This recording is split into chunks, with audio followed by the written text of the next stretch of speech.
سلامونه نیکې هیلې احترامات د مظلوم غږ خیر بنسټ مسؤله یم. زه نن هغه کورنۍ ته راغلی یم چې موږ یې ویډیو شیر کړې وه. نو یو باحثه ورور څخه ډېره زیاته مننه کوم چې هر ځل یې موږ سره د خیر بنسټ سره یې مرسته کړې ده د مظلوم خلکو لپاره. نو نن یو ځل بیا هم دغه ورور مرسته رالېږلې ده د مظلومو خلکو لپاره. سرجیت په نوم ورور چې په لندن کې میشت دی، نو موږ هم د دې کورنۍ لپاره مو خوراکي توکي اخیستي دي، د یو میاشت سودا مو اخیسته ده. نو راځئ له ما سره پاتې شئ او دا ویډیو تر پایه وګورئ. السلام علیکم وجهاني. وعلیکم السلام. څنګه یې زویه؟ ښه یې؟ په خیر راغلې؟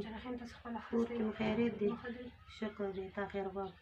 مورجانې یو ورور چې په لندن کې میشت دی او سرجیت په نوم ورور تاسو سره مرسته کړې ده، نو له هغه ورور څخه څومره خوشحاله یې چې تاسو سره دا مرسته کړې، او له دې څخه مخکې چې دا ورور تاسو سره مرسته وکړي تاسو سره چا مرسته کړې وه؟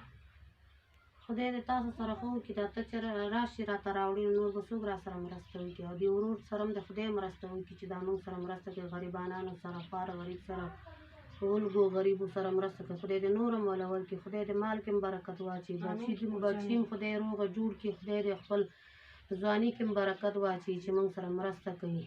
او موږ به همیشه چې دا خوراک کې توکي موږ خورو دې ته دعاګانې کوو، پر له هغې موږ ورته دعاګانې کوو چې خدای ورسره ښه وکړي، ډېره وله ورکړي چې دا غریبو سره لاس نیوی کوي.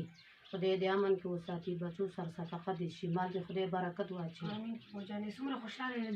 ډېره ورنه خوشحاله یم چې زړه م خوشحال شي، دا بچي مې چې ماړه شي زړه م خوشحال شي، ډېر ورته دعاګانې وکړي.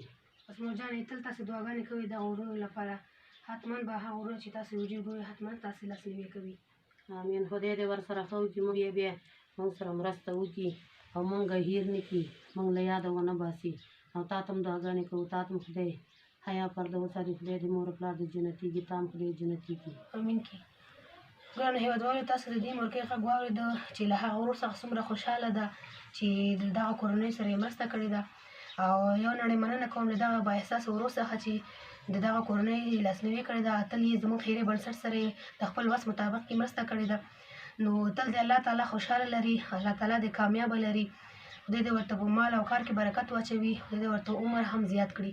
امین. موږ دا 3 ورځې اوړه نه وو راغلو، خدای دې تا سره ښه وکړي، خدای دې دې سره هم ښه وکړي. امین کړي. مورجانې له دغه ورور څخه ډېره زیاته مننه کوو، او دغه مورکۍ هم ورڅخه ډېره خوشحاله ده. نو نورو ورونو څخه هم هیله کوم چې راځئ د دغه غریبو او مظلوم خلکو په شونډو مسکا راولئ او د انسانیت حق ادا کړئ.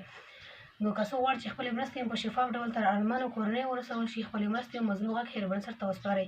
د مرستې لپاره زما د واتساپ شمېره ده 080 شپږ شپېته 942.